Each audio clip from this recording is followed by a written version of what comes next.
अस्सलाम वालेकुम। Right, so last time हम देख रहे थे कि यानी हमने पाईटॉर्च स्टार्ट की थी और उसमें भी हमने ये देखा था कि नम पाई मतलब बेसिकली इस आइडिया था कि सारे के सारे काम नम पाई के जरिए हो सकते हैं, मगर उसके बावजूद हम ये मतलब पाईटॉर्च यूज क्यों करना चाह रहे हैं।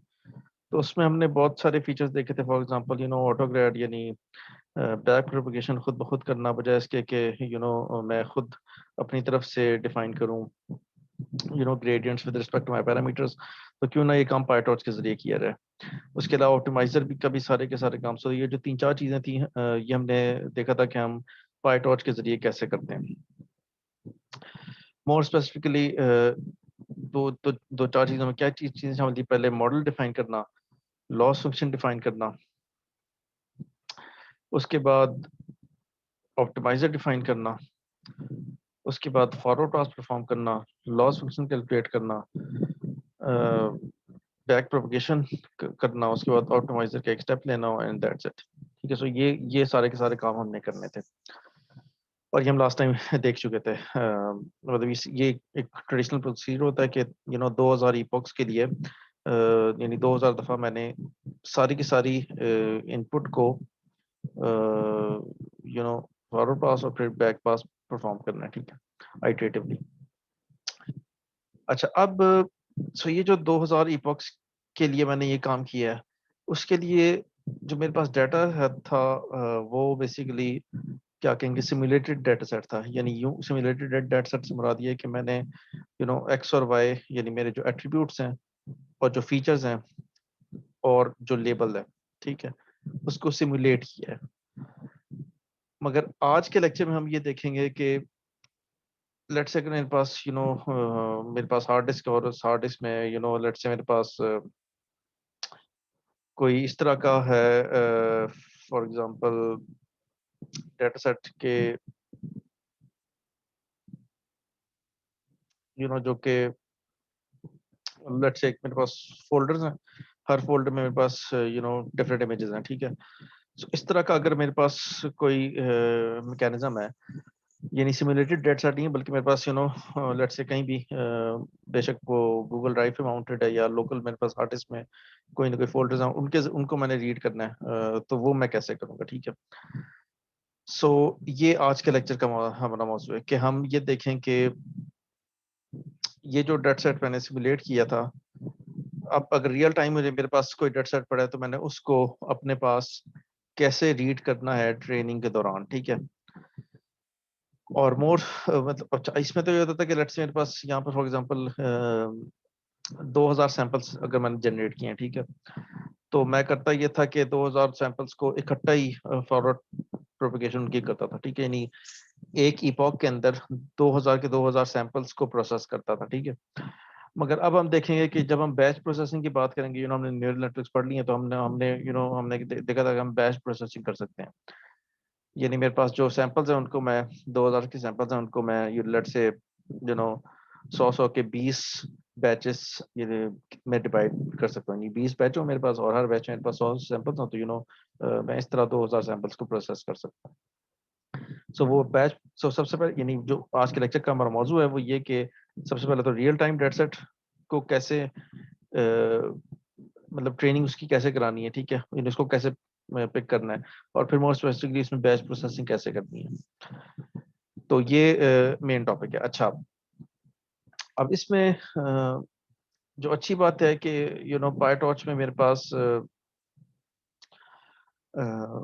यूं समझ लें कि दो तरह की क्लासेस अवेलेबल है जिनको मैं क्या कहेंगे कस्टमाइज कर सकता हूँ अपने पर्पस के लिए।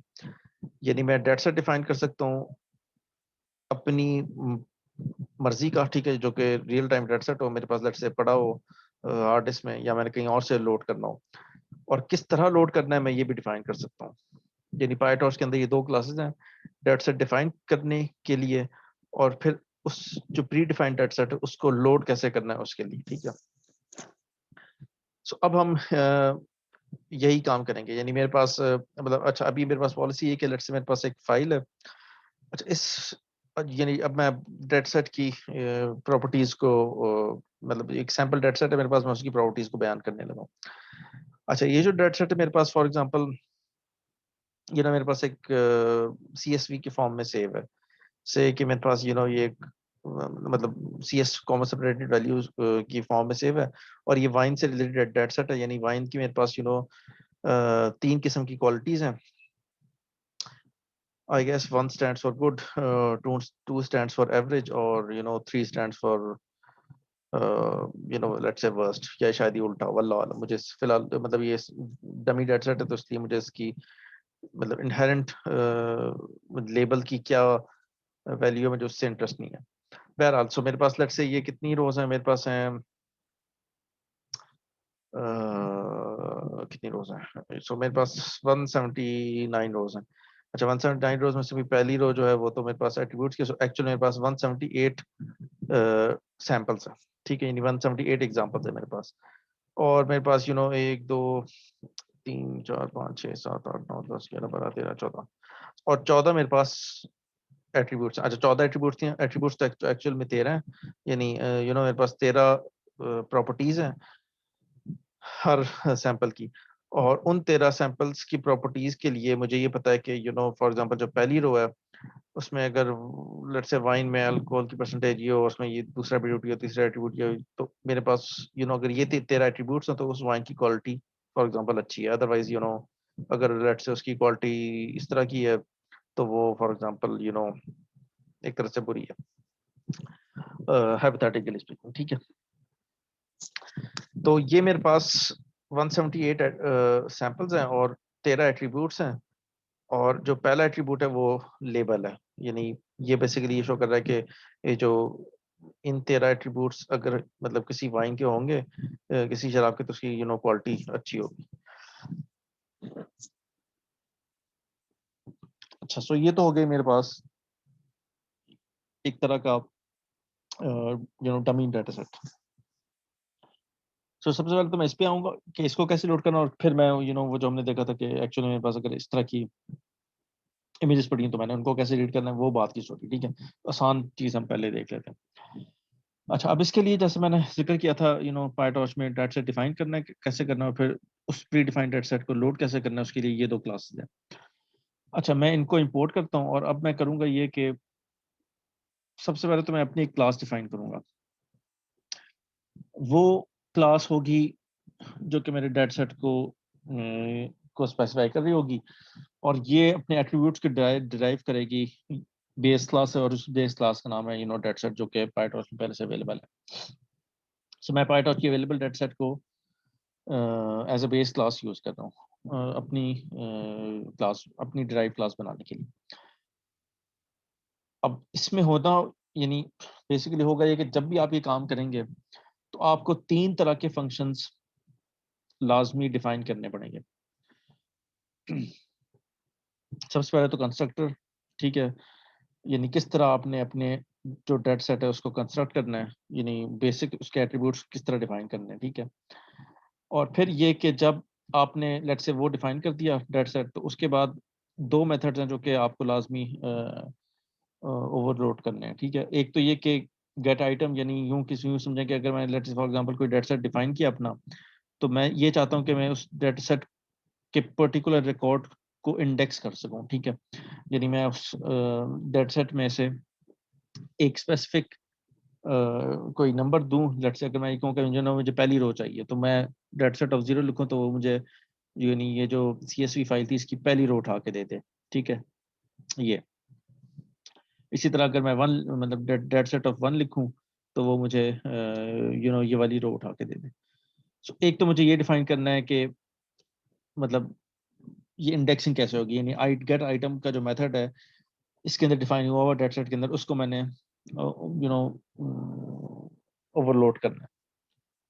और दूसरा मेरे पास लेंथ का, यानी मैं अगर फॉर एग्जांपल डेटा सेट की लेंथ को देखना चाहूँ, यानी मैं अगर ये कहूँ कि भाई for example what is the length of my data set, और डेटा सेट ये मेरे पास इस यानी जो मैं कस्टमाइज क्लास डिफाइन करने लगा हूँ ये उसका वो है ऑब्जेक्ट। ठीक है, सो अगर मैं इसको यानी क्यूरी करूं कि लेंथ कितनी डेटा सेट की, तो वो फॉर एग्जांपल अगर मैं इस वाले डेटा सेट की बात करता हूँ, ये मुझे कहे कि भाई इस डेटा सेट की लेंथ है आपके पास 178, ठीक है, ये 178 टोटल मेरे पास रिकॉर्ड्स हैं। सो ये दो मेथड्स हैं जो कि मुझे लाजमी जब भी मैं कोई कोई अपनी तरफ से कस्टमाइज्ड डेटा सेट डिफाइन कर लूंगा तो इन दो मेथड्स को लाजमी ओवरलोड करूंगा। अच्छा, अब मैं आ जाता हूँ इस पर्टिकुलर केस में कि मैंने CSV फाइल को कैसे लोड करना है। अच्छा जनाब, स्टोरी बड़ी आसान सी है। मैं नमपाई के जरिए CSV रीड करता हूँ। मैं इसको बताता हूँ, अच्छा चूंकि कॉमा सेपरेटेड फाइल है तो इसलिए मैं डेलीमीटर भी बता रहा हूँ कि कॉमा से वो करना है, और मैं डाटा टाइप भी बता रहा हूँ कि ये जो आप रिकॉर्ड्स रीड कर रहे हैं इनको ये फ्लोटिंग पॉइंट्स के नंबर्स हैं सारे के सारे। अच्छा, और मैं क्या बता रहा हूँ, मैं ये बता रहा हूँ कि अगर आप चाहते हैं तो रोज को स्किप करें। मैं इस वक्त फिलहाल कोई रो स्किप नहीं कर रहा, ठीक है। मैं इसको चला भी हूँ साथ साथ। अच्छा अच्छा, ये बात है कॉल किधर हुई है, ये कॉल इधर हुई है, यानी मैं आई मीन इसके अंदर हूँ, यानी अभी इस लाइन पे हूँ, ठीक है। यानी मैंने जब जो कंस्ट्रक्टर जिधर कॉल हो रहा है उधर। अच्छा, उधर मेरे पास ये XY में क्या है, XY मेरे पास 178 रोज और 14 कॉलम। अच्छा सॉरी, ये स्किप रोज से मुराद ये थी कि शुरू में कितनी रोज स्किप करनी है। आई थिंक इसने यानी मैंने पहली जो रो स्किप की है उससे फायदा ये हुआ है कि ये जो फर्स्ट रो थी स्किप हो गया और मेरे पास डायरेक्ट ही यहाँ से इसने रीड करना शुरू किया, इसीलिए मुझे ये 179 के बजाय 178 रोज कह रहा है, ठीक है। सो ये अभी इस वक्त मेरे पास 178 रोज हैं और 14 कॉलम्स हैं।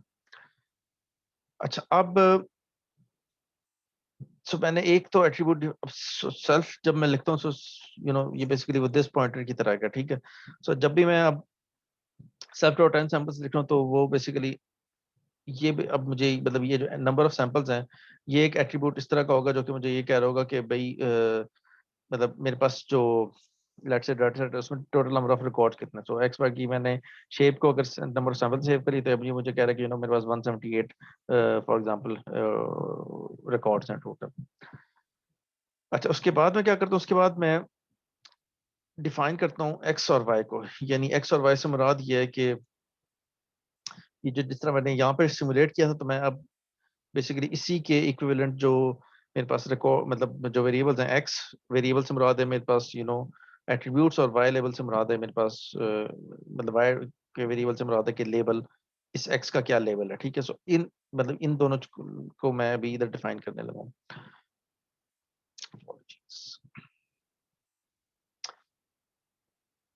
अच्छा, अब मैंने कहा ये कि भाई ये जो एक्स वाई है ना आपके पास 178 रोज और 14 कॉलम्स जो आपके पास आ रहे हैं, आप इनमें से करेंगे कि तमाम की तमाम रोज उठाएं और उन तमाम की तमाम रोज में से पहले मतलब पहले कॉलम को छोड़ के, यानी इस ये जो कॉलम ए मेरे पास इसको छोड़ के बाकी सारे के सारे कॉलम्स उठा लें, ठीक है। और उसको आप सेल्फ डॉट एक्स डाटा में सेव कर लें और उसको भी नमपाई के नमपाई से टॉर्च में ट्रांसफर यानी टेंसर में ट्रांसफॉर्म कर लें। यानी अभी तक तो मेरे पास ये जो X Y basically NumPy array है, ठीक है। मतलब ये नमपाई एरे है और उसकी डाटा टाइप है फ्लोट 32, मगर अब तो मुझे तो टॉर्च में चूंकि मैंने सारे के सारे काम टेंसर्स की फॉर्म में करने होते हैं, तो मैं इसको टेंसर में कन्वर्ट करता हूँ। यानी ये जो फाइल थी इसके तमाम के तमाम एट्रीब्यूट्स मतलब पहले कॉलम को हटा के मेरे पास जो एट्रीब्यूट्स हैं वो बेसिकली एक्स है, ठीक है। सो और मैंने उसको एक्स डाटा से वो कर दिया। और लाइकवाइज जो फर्स्ट कॉलम था उसको मैंने कह दिया कि भाई ये मेरे पास वाई डाटा है।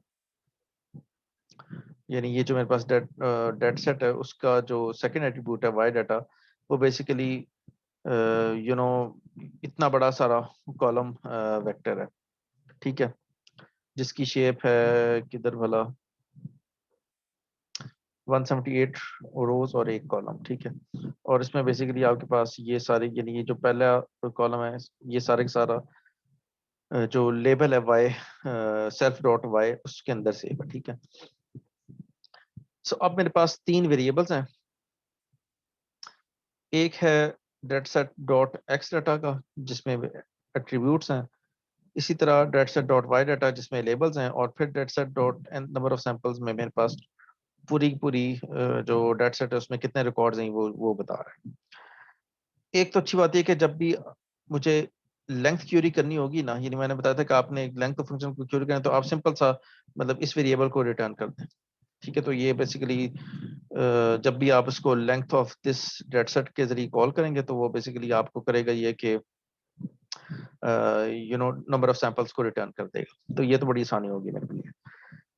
जो अगली चीज है वो ये कि मैंने जब किसी डेटसेट के किसी पर्टिकुलर रिकॉर्ड को इंडेक्स करना हो, जिस तरह मैंने इधर किया, तो उसके लिए मुझे ऑब्वियसली ये करना पड़ता है। अगर मैं ये फंक्शन डिलीट कर दूंगा तो ये मुझे इधर जाके एरर देगा। ठीक है, कि मैं ये तो काम कर नहीं सकता। तो अगर ये काम मुझे करना है तो, और ये काम है मुझे करना है आगे जाके, मैं देखूंगा ट्रेनिंग के दौरान मुझे यही काम करना पड़ेगा। सो तब मैंने क्या किया, मैंने कहा ये कि भाई ठीक है, इंडेक्स रीड करो।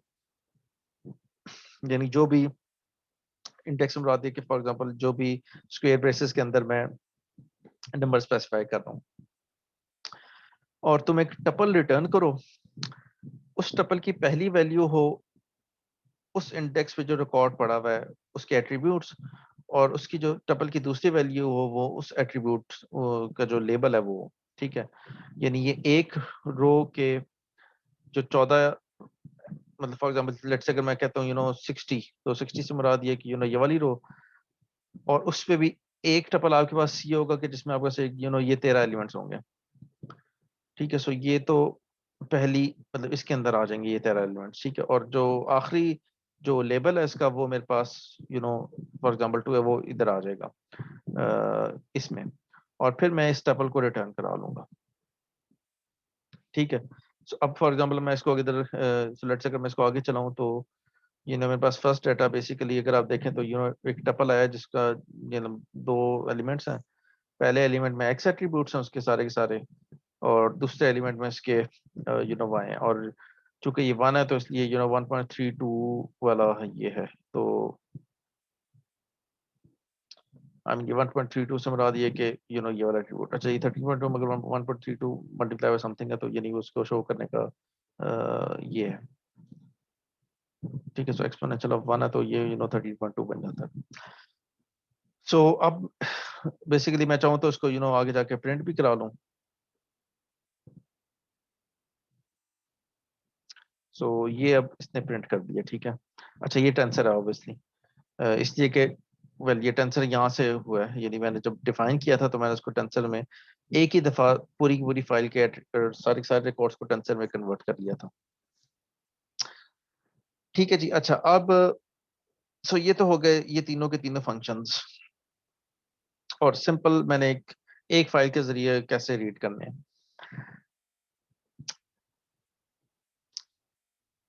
अच्छा अब दूसरी, ये तो अभी तक मैंने डेटा सेट को डिफाइन किया, अब मैं डाटा लोडर को डिफाइन करने लगा हूँ।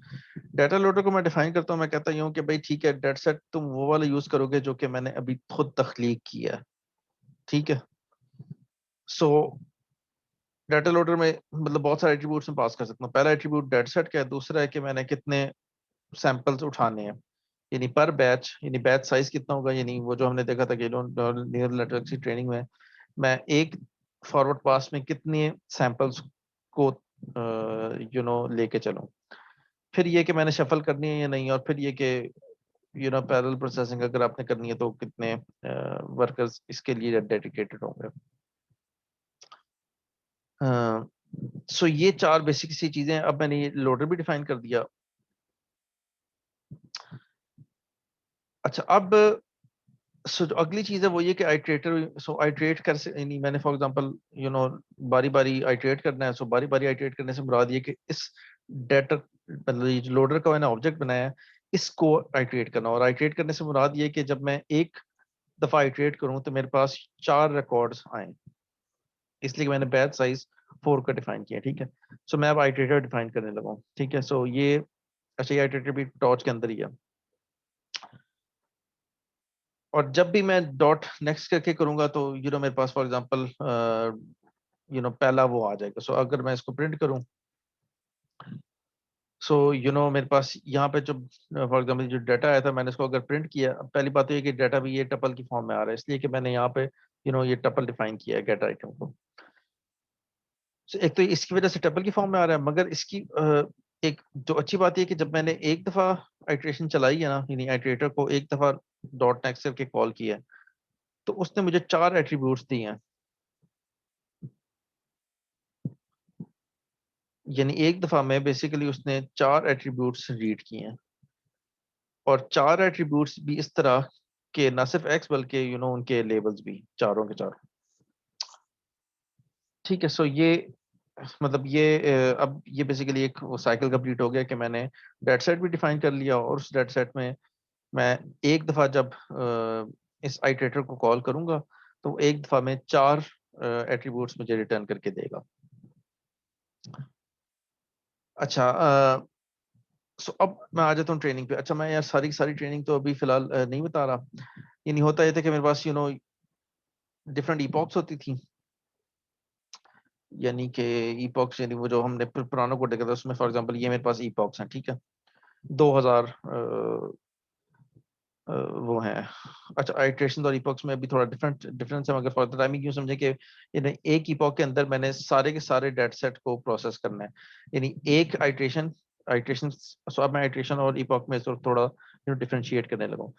सो जब मैं एक इपॉक कहूंगा तो वो जो न्यूरल नेटवर्क्स वाला लेक्चर था उसमें एक इपॉक से मुराद ये होती है कि वो पास के जिसमें वो आइटरेटिव प्रोसीजर के जिसमें मैं सारे के सारे डाटा को एक दफा प्रोसेस करूं, वो एक ही पॉक है मेरे पास। ठीक है, सो मैं अब let's say number of Yuke's मैंने अभी दो डिफाइन किए हैं, तो एक दफा अगर जब मैं यानी एक दफा मैं सारे के सारे डाटा को प्रोसेस कर लूंगा जब, तो मेरे पास एक ही पॉक कंप्लीट होगा, इसलिए नेस्टेड लूप में। सो यानी एक दफा एक इपॉक से मुराद इस केस में ये है, यानी सीएसवी फाइल में, कि मैं 178 रिकॉर्ड्स प्रोसेस कर लूं। अगर मैं एक दफा प्रोसेस करूंगा 178 रिकॉर्ड्स तो ये एक ही इपॉक होगा। जब मैं दूसरे इपॉक पे जाऊंगा तो मैं इन्हीं 178 को दोबारा प्रोसेस करूंगा। ठीक है, अच्छा, मगर प्रोसेस करने से क्या, मतलब प्रोसेस करने से मुराद ये कि मैं एक इपॉक के अंदर रहते हुए 4 रिकॉर्ड्स के बैचेस उठाऊंगा। ठीक है, और ये जो 4 रिकॉर्ड्स के बैचेस उठाऊंगा ये एक आइट्रेशन के अंदर उठाऊंगा। ठीक है, सो ये है आइट्रेशन और इपॉक में डिफरेंस। यानी मेरे पास अब ये एक आइट्रेशन है, और उस एक आइट्रेशन में मेरे पास होगा ये कि मैं जब भी मतलब ये जो लोडर मैंने डिफाइन किया हुआ है उसमें से जब भी इनपुट्स पे जाऊंगा तो अब आप देखेंगे कि इनपुट्स मेरे पास 4 रोज और 13 कॉलम्स आ रही हैं। यानी एक दफा जब मैंने इसको आइट्रेट करवाया लोडर को, तो उसने मुझे 4 4 रोज और 13 एट्रीब्यूट्स 13 कॉलम्स दिए हैं। और इसी तरह लेबल्स में भी मेरे पास उसने 4 मतलब क्या कहेंगे 4 रोज और एक कॉलम का एक वेक्टर दे दिया, जो सॉरी वेक्टर नहीं टेंसर दे दी। ठीक है, सो अब मैं इनको मतलब इधर अब ये इधर बेसिकली वो सारे के सारा काम होगा। अब मैं सारे के सारे काम कर नहीं रहा, मगर फॉर द टाइमिंग इधर सारे का सारा काम ये वाला होगा कि आप मॉडल डिफाइन करेंगे, उसको इन 4 एट्रीब्यूट्स को पास करवाएंगे, उन मॉडल में से लॉस कंप्यूट कराएंगे, और मतलब सारी सारा स्टेप परफॉर्म करेंगे, और फिर अगली आइट्रेशन में मूव करेंगे। अगली आइट्रेशन में अगली 4 प्रोसेस होंगी। ठीक है, अगले 4 एट्रीब्यूट, फिर उससे अगले 4, फिर उससे अगले 4, इस तरह करते करते करते करते आप मतलब अपना ऑप्टिमाइजर को ऑप्टिमाइज करेंगे।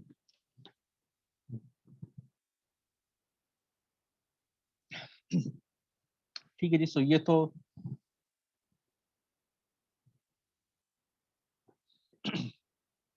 एक सेकंड।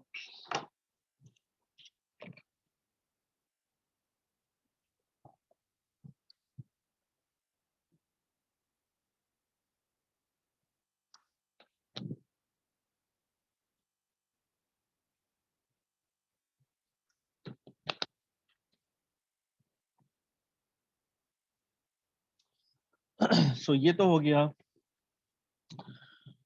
ये प्रोसीजर कि मैंने सिमुलेटेड डाटा सेट के बजाय अगर मतलब कोई मेरे पास लेट्स से हार्ड कोडेड किसी फॉर्मेट में इनपुट और इनपुट एट्रीब्यूट्स और करस्पॉन्डिंग लेबल सेव है, तो मैंने उनको कैसे रीड करना है। और फिर ये कि ट्रेनिंग के दौरान मैंने सिंपल सा करना ये कि मैंने यू नो यानी प्रोसीजर ये कि सबसे पहले डेटा सेट डिफाइन करूं।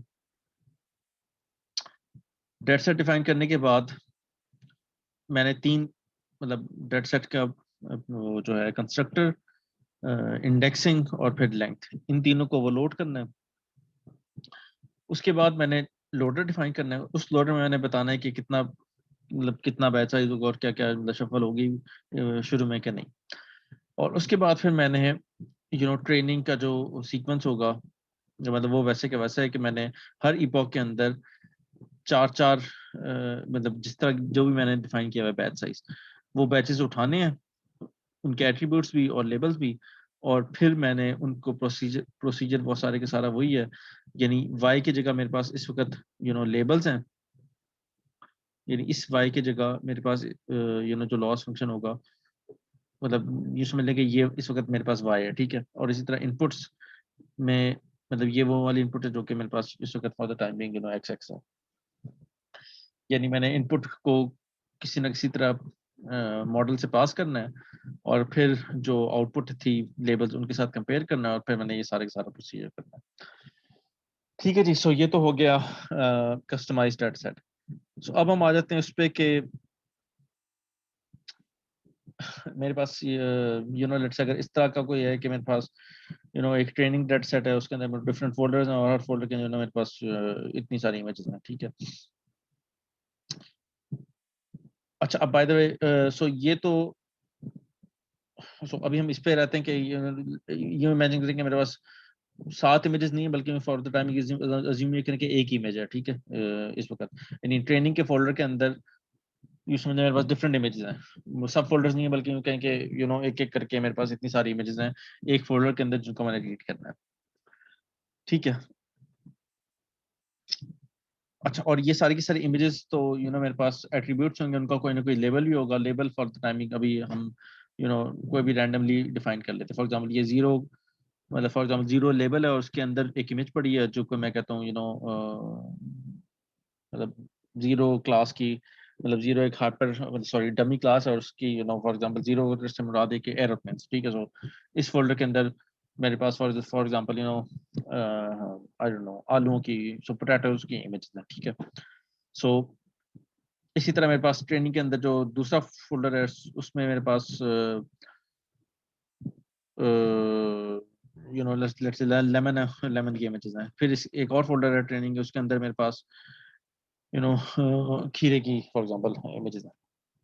सो इस तरह मेरे पास डिफरेंट क्लासेस हैं ट्रेनिंग फोल्डर के अंदर, हर क्लास की डिफरेंट मेरे पास इमेजेस हैं। अच्छा, अब इसको मैंने सो मतलब बुनियादी सवाल ये कि अब मैंने यानी डेटा सेट किस तरह क्रिएट करना है।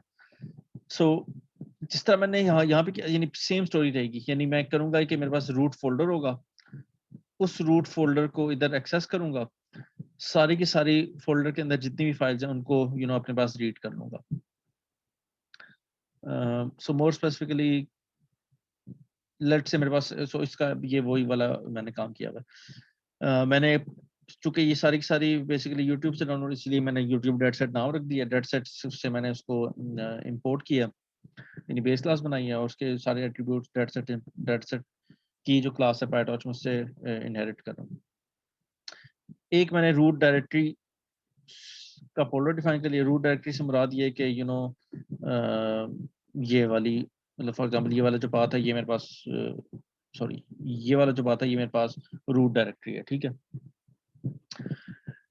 अब मैंने करना क्या है, मैंने यानी ये जो इनिशियलाइज यानी कंस्ट्रक्टर जो है डेटा सेट का बन रहा है उसमें मैंने इस रूट डायरेक्टरी में से सारी की सारी फाइल्स रीड करने लेनी है और उसको एक लिस्ट में अपने पास सेव कर लेना है। यानी वो जो जितनी भी फाइल्स थी ना उनको मैंने यानी जो भी जितनी भी इमेजेस के पाथ्स थे उन सारे को मैंने एक लिस्ट में अपने पास उस क्लास के एट्रीब्यूट के तौर पे सेव कर लिया, ठीक है।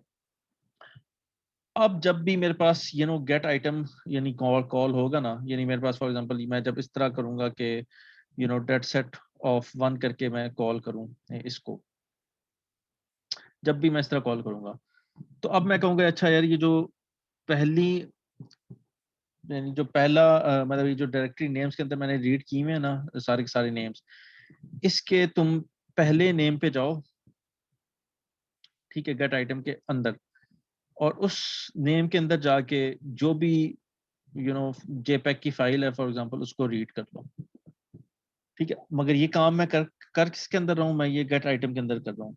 यानी बुनियादी तौर पे फर्क सिर्फ इतना है कि आपने एक रूट डायरेक्टरी डिफाइन करनी है कंस्ट्रक्टर के तौर पर, यानी जब भी डेट सेट कॉल हो रहा होगा तो आप यानी इस तरह कॉल नहीं करेंगे, आप उसको फॉर एग्जांपल रूट डायरेक्टरी का पाथ देंगे, जो भी पाथ है रूट का, ठीक है। और जब मतलब कंस्ट्रक्टर में आप उस रूट के अंदर जितनी भी फाइल्स हैं उन सबको रीड कर लेंगे, रीड सॉरी इमेजेस को रीड नहीं करेंगे एक्चुअल में सिर्फ आप उनके जो क्या कहेंगे जो भी डायरेक्टरी के पाथ्स है ना वो उन पाथ्स को अपने पास सेव करा के रख लेंगे। और जब भी आप मतलब इस तरह करके कॉल करेंगे इस तरह करके, तब आपने एक्चुअल में ये जो वो जो लिस्ट थी ना जो कि आपने इधर सेव की हुई थी उसके पहले इंडेक्स पे जाके जो फाइल थी उसको रीड कर लेना है using some sort of image library, यानी या मतलब पीएल इमेज या जो भी ओपन सीवी आप उसके जरिए रीड कर लें। मगर एक्चुअल में इमेज रीड आपने करनी है इस वक्त जब आप गेट आइटम करें, ये नहीं करना कि जब डेट सेट डिफाइन करें तो सारी की सारी इमेजेस मतलब अब मतलब मेमोरी में सारी की सारी इमेजेस सेव कराने की जरूरत नहीं है। अदरवाइज तो फोल्डर में लेट्स से अगर 1 बिलियन इमेजेस हैं तो आपके पास मेमोरी इधर आउट हो जाएगी। सो एक्चुअल में इमेजेस को रीड नहीं करना, सिर्फ उनके पाथ रीड करने हैं कंस्ट्रक्टर पे। जब गेट आइटम हो रहा होगा तब आपने एक्चुअल में उस इमेज को रीड करना है, ठीक है। ये एक्चुअल में मतलब ये और इसमें आलतू फालतू की काम बहुत है, मगर फॉर द टाइमिंग मैं उस पर नहीं जा रहा। मैं सिर्फ इस वक्त ये बता रहा हूँ कि जिस तरह हमने सीएसवी को रीड किया था बिल्कुल बयान ही तरीकेकार है फोल्डर्स को रीड करने का, ठीक है। बस इधर आप वो डिफाइन करें जो भी रूट पाथ है और उसके बाद उसको रीड करना शुरू कर दें। और इमेज यानी एक्चुअल में इन जो मेमोरी मतलब ये गेट आइटम का जो मेथड है ये ओवरलोड करने का मकसद ये था कि सारे के सारे आप चाहें तो इधर भी ये काम कर सकते हैं। यानी I mean so text file CSV को तो ज्यादा रीड करना मसला नहीं होता, मगर अगर आपके पास इस तरह के होता है कि सीएसवी फाइल जीबीज में हो तो आप पांडास को यूज करें और पांडास में सीएसवी को एक्चुअल में इधर रीड ना करें, बल्कि जो फलाना एट्रीब्यूट है सिर्फ उसको यानी एक रो को रीड करें बजाय इसके कि पूरी की पूरी सीएसवी को इधर रीड करें, ठीक है। अच्छा, और ये काम पांडास के जरिए आसानी से हो सकता है। सो इन एनी केस, सो आज के लेक्चर का जो मकसद ये था वो ये कि मैं आपको ये बताऊं कि हम बजाय सिमुलेटेड डेटा सेट के एक्चुअल डेटा सेट को रीड कैसे करेंगे और फिर उसको एफिशिएंटली ट्रेनिंग के दौरान कैसे लोडर के जरिए सप्लाई करेंगे। सो आज हमने ये किया। नेक्स्ट लेक्चर में हम अच्छा नेक्स्ट लेक्चर में जाने से पहले मैं इसको एक और चीज भी इधर बतानी थी वो बताता चलूं। यानी मैं चाहूँ तो डेट सेट को यानी मेरे पास इस तरह होता है कि पाईटॉर्च में अपने भी डेट सेट्स हैं, ठीक है। ये पाईटॉर्च के अंदर बहुत सारे for example MNIST data set है, ठीक है। आप चाहें तो उसको अपने पास पहली दफा अगर आप करेंगे तो डाउनलोड करेंगे और उसको डेट मतलब बजाय इसके कि अपना डिफाइन करें डेट सेट, अगर आपने पाईटॉर्च से डाउनलोड करना है तो उसके लिए मतलब बड़ी आसानी सी मतलब डेट सेट्स के अंदर डिफाइन हुआ हुआ है ये एमनेस्ट का ऑब्जेक्ट जिसको आप कॉल कर सकते हैं। और फिर डेट सेट ये नहीं समझें कि ये सारे का सारा जो काम हमने इधर किया है ना, मतलब अपनी डेट सेट अपना कस्टमाइज डेट सेट जो डिफाइन किया, इसके बजाय अगर आप चाहें तो अगर तो पहले से प्री कोई ये पाईटॉर्च के अंदर के जो डेट सेट्स हैं उसको भी यूज कर सकते हैं। लोडर बहरहाल आपको डिफाइन करना पड़ेगा। लोडर में आपको ये बताना पड़ेगा कि ये वाला डेट सेट है जो कि मैंने डाउनलोड कर लिया है, मतलब आप इसको रन करेंगे तो पहली दफा सिर्फ डाउनलोड होगा, तो वो दोबारा अगर उसको रन करेंगे तो फिर डाउनलोड नहीं होगा, सिर्फ फर्स्ट टाइम ये डाउनलोड होगा। और उसके बाद आपको कहेंगे अच्छा ये जो डेट सेट डाउनलोडेड है उसमें से मैंने तीन तीन के बैच साइज यानी तीन तीन इमेजेस को रीड करो, ठीक है। सो अब मैं इसको सारे के सारा चला ही दूं।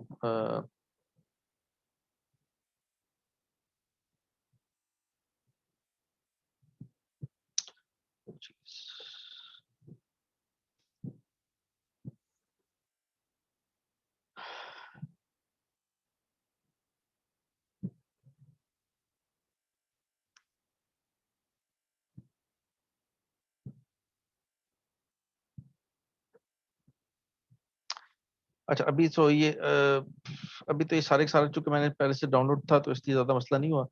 मगर बहरहाल वो जो मैं चीज़ बताना चाह रहा था वो ये कि मैंने एमनेस डेटा सेट डाउनलोड किया। अच्छा उस डेटा सेट से फिर मैंने लोडर उस डेटा सेट का लोडर डिफाइन किया और लोडर फिर मैंने आइटरेट किया। एक दफ़ा आइटरेशन की तो मुझे पता चला कि इनपुट्स जो हैं मेरे पास वो आ रही हैं 3, इसलिए कि बैच साइज है 3, ठीक है। सो अब इनपुट यानी जो साइज आया है उसका इनपुट का वो है मेरे पास 3। और चूंकि ये आरजीबी इमेज नहीं है, ये ग्रे स्केल इमेज है, तो इसलिए इसका जो नंबर ऑफ चैनल्स हैं वो 1 है और 28 रोज एंड 28 कॉलम्स है। यानी 28 बाय यानी इंतहाई छोटे साइज की इमेजेस हैं। यानी 28 रोज और 28 कॉलम्स की मेरे पास इमेजेस हैं और 3 इमेजेस इसने रीड की हैं, ठीक है। और इसी तरह जो वो है टारगेट्स, ये क्या है, ये मुझे बता रहा है कि भाई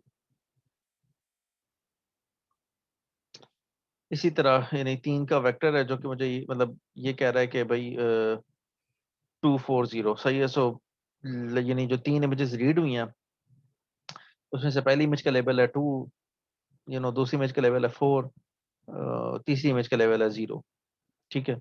यानी बिल्कुल इसी तरह जिस तरह मैंने इधर कहा था कि लेट से मेरे पास ये 0 से मुराद है कि आलू, 1 से मुराद है मतलब 2 से मुराद है लेमन, और इसी तरह अपनी मर्जी से मैं जो भी लेवल्स डिफाइन करता हूँ, तो 4 से मुराद है फॉर एग्जांपल क्यूकम्बर, ठीक है। सो यहाँ पर अब हुआ ये है कि जो डेट सेट मैंने पहले से डाउनलोड किया हुआ था उसका लोडर, और वो मुझे ये बता रहा है कि अगर मतलब मतलब एक दफा जब आप आइटरेट करेंगे तो आपके पास 3 इमेजेस रीड होंगी